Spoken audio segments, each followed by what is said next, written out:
Good morning morning दोस्तों, मेरा नाम करण है और मैं और रमाकांत मिलकर इस बिजनेस को लगभग 4.5 साल से बिल्ड कर रहे हैं। आज का जो टॉपिक है वो है वाई मोदी केयर। और दोस्तों, नेटवर्क मार्केटिंग में ज्यादातर लोग जो आते हैं वो लोग बाय चांस आते हैं। उनके पास 99% लोगों के साथ क्या होता है कि उनके पास कोई सीनियर आता है और उन्हें प्लान बताता है और वो नेटवर्किंग को स्टार्ट कर देते हैं। ऐसा ही होता है। और जब वो पहली कंपनी कर लेते हैं उसके बाद उन्हें और पता चलता है। अच्छा, एक मिनट, लाइट जल सकती है क्या यहाँ पे ऑडियंस में? ऊपर से light. Yes yes, thank you thank you.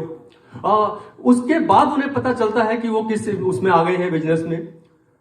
ये 99% लोगों के साथ होता है। पर मैं जब नेटवर्क मार्केटिंग मोदी केयर में खासकर आया तो मैं बाय चांस नहीं आया हूं, बाय चॉइस आया हूं, पूरे तरीके से छाट के। क्योंकि पहली कंपनी तो आप बाय चांस कर सकते हो, पर जब आप दूसरी और तीसरी कंपनी करते हैं तब ऐसा नहीं होता है। मानते हैं मेरी इस बात को? यस दोस्तों, और हुआ कैसे है कि मैं एमएलएम को छोड़ने जा रहा था। काफी साल इसमें बिताए और मुझे लगने लगा कि शायद ये मेरे लायक नहीं है।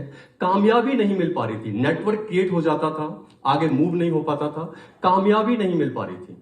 मेरे एक फ्रेंड सिद्धार्थ, हम लोगों ने काफी साल मिलकर कई सारी कंपनियां की, कई बदलाव किए, कोई मजा नहीं आया किसी में भी। तो मुझे लगा शायद ये मेरे लायक नहीं है। मेरा नेटवर्किंग में आने से पहले शॉप हुआ करती थी, दुकान हुआ करती थी।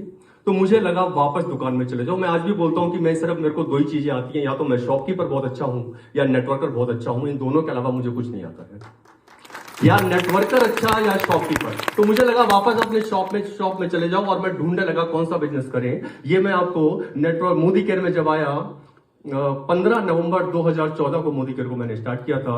ये मैं आपको बातें बता रहा हूं सितंबर की।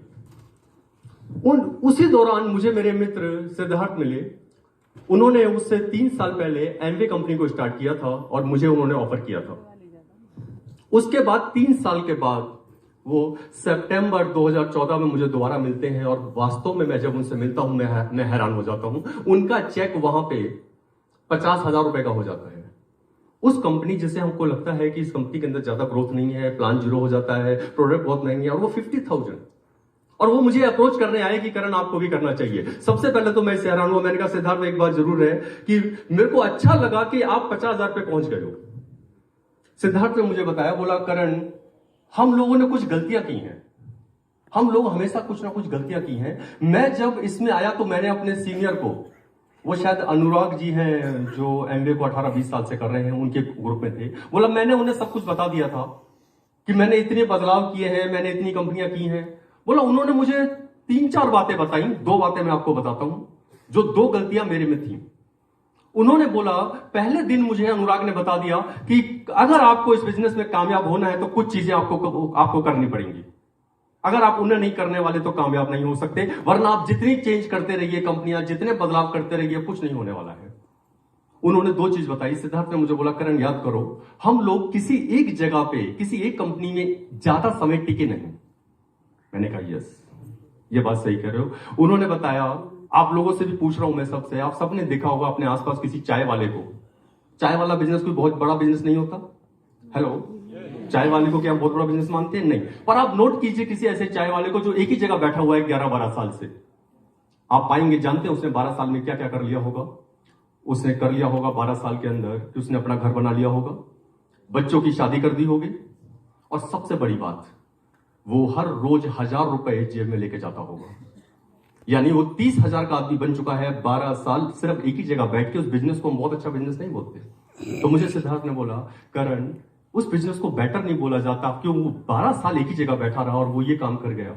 तो मैंने कहा मुझे समझ में आ गया सिद्धार्थ कि किसी भी कंपनी को अगर करना है तो मुझे टिकना पड़ेगा, वहां पहले समय देना पड़ेगा। 6 महीने में, 1 साल में कुछ नहीं होने वाला है। 1 साल का लेके नहीं आइएगा। मैंने पहली गलती मानी। मैंने कहा यस, ये मेरे से मिस्टेक हुई। दूसरी उन्होंने मिस्टेक बताई कि ज्यादातर लोग क्या करते हैं, जब काम करना स्टार्ट करते हैं तो सारे जहां की कमी खोजते हैं अपनी कमी छोड़ के, अपनी कमी छोड़ के। और ये नेटवर्किंग में तो बहुत ज्यादा होता है, क्योंकि आपको एक अपलाइन मिला हुआ है, आपको एक अपलाइन मिला हुआ है, सारी गलतियां उस पर फोड़ दीजिए।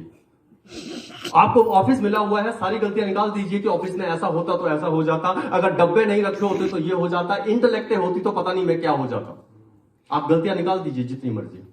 सिद्धार्थ ने मुझे बोला, यानी उसको उसके अपलाइन ने बताया था कि कहीं भी गलती निकालने से पहले अपनी गलती खोजना। उन्होंने एक एग्जांपल दिया मुझे, आप सबने सुना होगा, हम सबने सुना है, थॉमस एल्वा एडिसन साहब ने जब बल्ब बनाया तो 10,000 बार बल्ब फेल हुआ। सुना है सभी ने?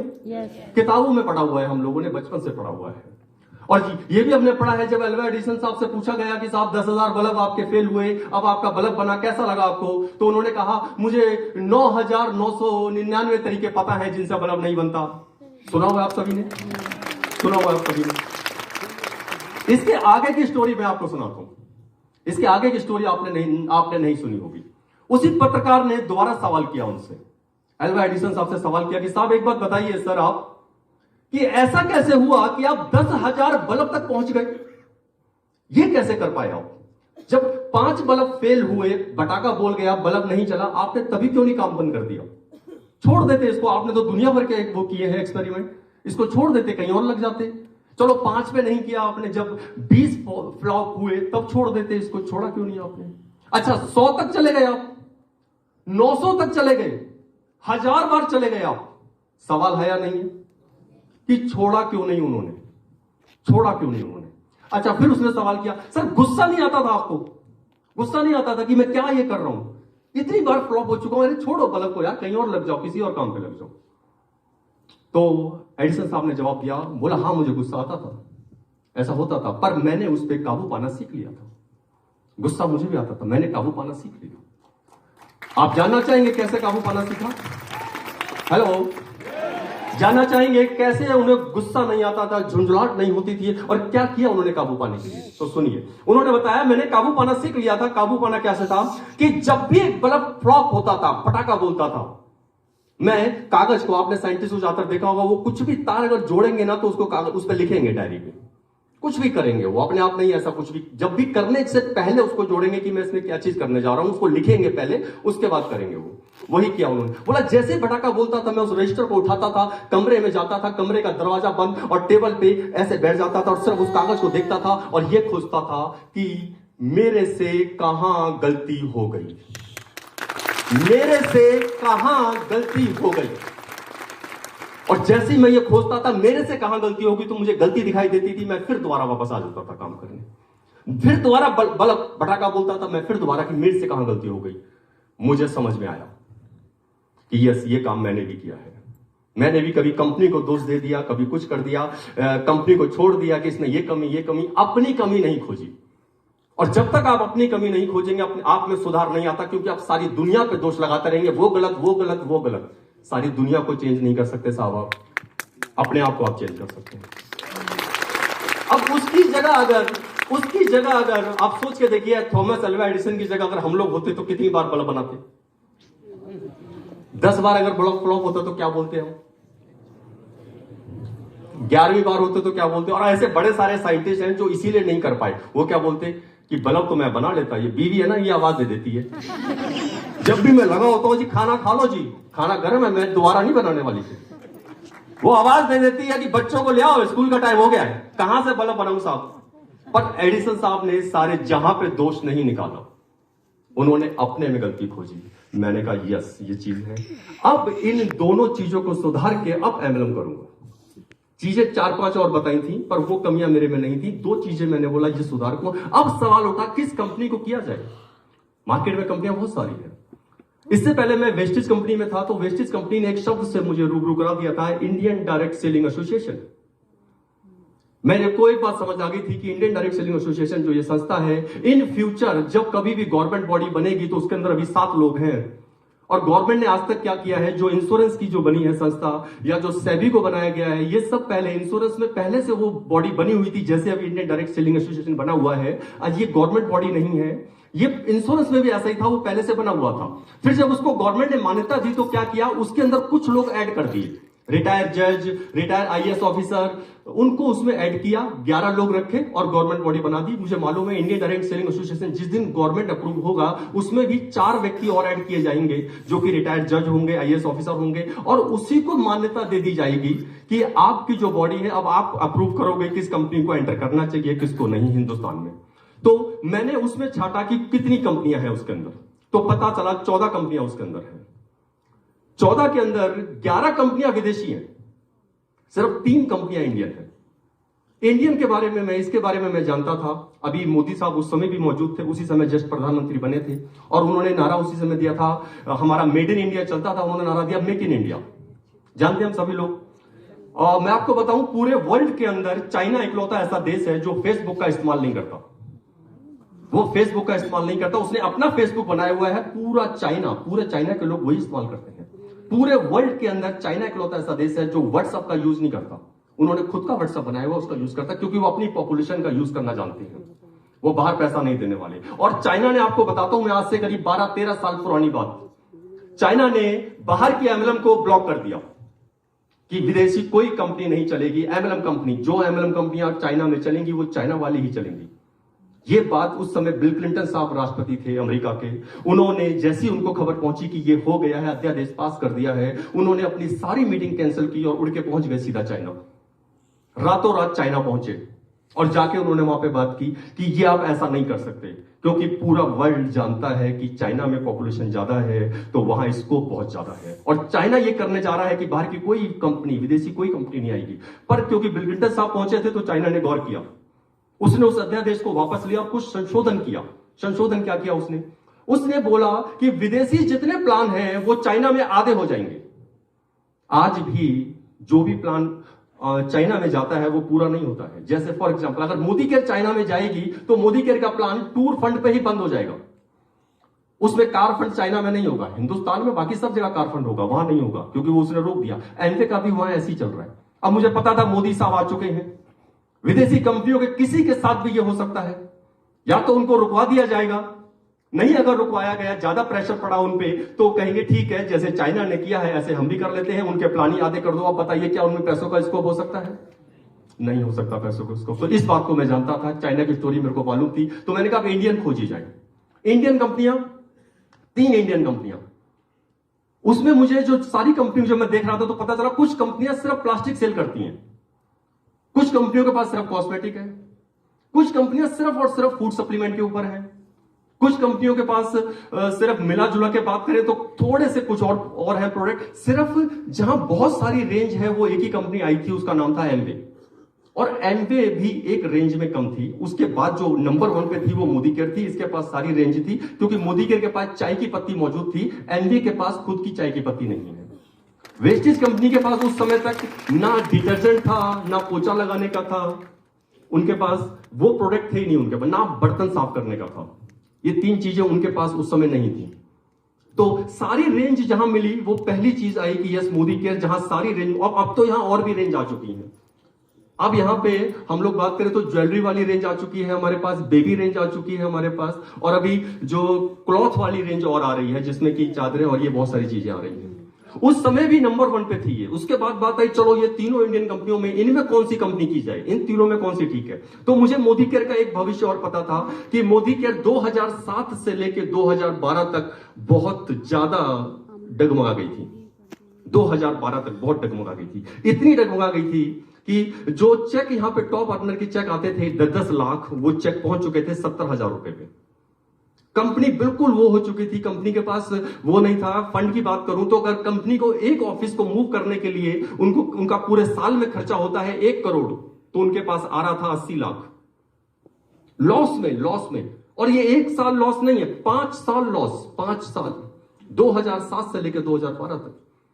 अब ये कैसे कर गई? क्योंकि इसके पास मल्टीपल कंपनियां हैं, मोदी ग्रुप है पूरे तरीके से, जिनके पास बहुत सारी कंपनियां हैं। एक पता चला कि मोदी केयर लॉस में जा रही है, 4 कंपनियां प्रॉफिट में हैं। उन्होंने 4 से प्रॉफिट लिया और जो लॉस में चल रही थी इसको बेयर करते रहे। कितने साल तक? 5 साल। और आज का भविष्य आप सबको पता है कि हम दुनिया की नंबर 1 ग्रोइंग कंपनी है ऑल ओवर वर्ल्ड। जितनी ग्रोथ हम हर ईयर कर रहे हैं, आज तक दुनिया में किसी कंपनी की इतनी ग्रोथ नहीं हुई। किसी भी कंपनी ने 300 करोड़ साल का करने के बाद 1000 करोड़ किया हो, किसी ने नहीं किया। ज्यादातर कंपनियां कैसे करती हैं? 300 करोड़ करके अगले साल करेंगी 400 करोड़, उसके अगले साल करेंगी 450 करोड़, अगले साल करेंगी। उनको 1000 तक पहुंचने में 6-7 साल लग जाते हैं। और मोदी केयर ने पिछले साल 300, तो उसके बाद 1000 करोड़। इतनी तेजी से ग्रोथ पूरी दुनिया में नेटवर्किंग में आज तक किसी ने नहीं की। तो वो 5 साल बिता दिए उसने। मैंने उन दोनों कंपनियों पे सर्च की कि जो 2 कंपनियां और इंडियन हैं, अगर इनके साथ ऐसा कुछ हो जाए तो क्या ये दोनों भी खड़ी रहेंगी? तो मैंने पाया वो जो दोनों कंपनियां हैं, वेस्टेज और एक है ग्लेज ट्रेडिंग प्राइवेट लिमिटेड, उन दोनों पूरी तरह से सिर्फ नेटवर्किंग पे डिपेंड है, उनके अपने और कोई काम नहीं है। 5 साल छोड़िए साहब, अगर 1 साल के लिए भी दिक्कत आ जाए ना, 1 साल के लिए दिक्कत आ जाए तो खड़ी नहीं हो सकती। इस बात ने बहुत बड़ा किया कि इसके पास मल्टीपल है, कि ऐसा कुछ हुआ तो ये टिकी रहेगी। उसके बाद बात आई सिस्टम। सबसे जबरदस्त जो ये पार्ट था मोदी केयर का, मुझे पता चला, मुझे बताया गया था मोदी केयर में कि इसमें मालिक साइन नहीं करते। मुझे बताया गया था कि समीर मोदी जी ने आज तक, उस समय मोदी केयर को 19 साल हुए थे, बोला 19 साल में आज तक समीर मोदी जी के चेक पे साइन नहीं हुए हैं, दूसरे लोग साइन करते हैं, सिस्टम बना हुआ है। समीर मोदी जी साल में 7 महीने विदेश में रहते हैं, लंदन की 3 देशों की नागरिकता है उनके पास, वो बाहर रहते हैं और यहां चेक वगैरह सब मिलता है। इस बात ने मुझे बड़ा हैरान किया। बल्कि जो 2 इंडियन कंपनियां हैं उन दोनों में ऐसा नहीं होता है, यानी इसका सिस्टम बना हुआ है। सिस्टम क्या होता है दोस्त? सिस्टम होता क्या है? सिस्टम मैं आपको बताता हूं। टाटा को जानते हैं सभी लोग? हेलो, टाटा को जानते हैं सभी लोग? रतन टाटा जी, जमशेद टाटा जी के पुत्र हैं रतन टाटा जी, और रतन टाटा जी ने शादी नहीं की, मालूम है आपको? अच्छा, कितनों को डाउट है कि जब रतन टाटा जी नहीं होंगे तो टाटा कंपनी बंद हो जाएगी? कितनों को डाउट है यहां पे बैठे हुए? किसी को नहीं है। क्यों? रतन टाटा जी तो है नहीं, उन्होंने शादी नहीं की, उनके बच्चे हैं ही नहीं, अब क्या होगा टाटा कंपनी का? उसने वहां ऐसा सिस्टम बना हुआ है, वो पब्लिक लिमिटेड फर्म है, वो पब्लिक के हाथों है, वहां सारे सिस्टम बने हुए हैं। टाटा जी से कोई लेना देना नहीं है, टाटा जी हैं या नहीं है इससे कोई फर्क नहीं पड़ता है। वो चलेगा साहब, टाटा जी रहे या नहीं रहे, आपके आने वाले बच्चे, उनके आने वाले बच्चे, टाटा की कार, टाटा के ट्रक मौजूद होंगे वहां पे, ये सारी चीजें मौजूद रहेंगी। सहारा साहब, सहारा सुब्रतो राय सहारा साहब 2.5 साल जेल में रहे, और जब वो जेल में थे तो सहारा ने इंश्योरेंस लॉन्च किया। मुझे बताइए, जब वो जेल में थे क्या उनका सहारा टीवी चैनल बंद हो गया? सहारा न्यूज़पेपर बंद हो गया? क्या चीज बंद हुई? आंसर है कुछ भी बंद नहीं हुआ। क्यों? क्योंकि सिस्टम बना हुआ था। उसको सहारा से, सुब्रतो राय सहारा जी से मतलब नहीं है। तो इस कंपनी में सिस्टम बना हुआ है साहब, पूरी तरह से सिस्टम। जहां समीर मोदी जी से नहीं है, वो 7 महीने रहे चाहे 1 साल रहे, आपका पे आउट आपको मिलेगा, प्रोडक्ट आते रहेंगे, सारी चीज होती रहेगी। ये बात मुझे इस बात पे श्योर करती है कि कल अगर मैं रहूं या ना रहूं, एक बार बिजनेस बिल्ड कर दूं तो ये पैसा मेरे बच्चों को जाएगा, क्योंकि कंपनी रहेगी। आप छोड़ सकते हैं मोदी केयर को, मोदी केयर आपको नहीं छोड़ने वाली है, कंपनी रहेगी साहब। इस बात ने बहुत बड़ा रोल प्ले किया कि जब इसको छाटा। तो दोस्तों, ये सारी की सारी बातें जिनको चेक किया, उसके बाद आया आंसर कि किनके साथ किया जाए इसको। मोदी केयर करना है तो किसके साथ किया जाए? मुझे अप्रोच एमवे के लिए किया गया था, और जब मैंने छाटा तो उसमें मोदी केयर नंबर 1 पड़ी। अब किनके साथ किया जाए? तो मैं शुक्रगुजार हूं रमाकांत जी का, जिन्होंने मुझे मलिक सर से मिलवाया था। और फिर हम दोनों ने मिलकर, क्योंकि हम 12 साल से पार्टनर हैं, हम दोनों ने मिलकर मलिक सर के साथ शुरू किया। क्योंकि ये आप सब लोग भी जानते हो और आप सब लोग नहीं जानते, पूरी दुनिया, हिंदुस्तान के अंदर खासकर पूरा हिंदुस्तान जानता है कि मोदी केयर में मलिक सर जैसी अपलाइन कोई नहीं हो सकता, कोई नहीं हो सकता।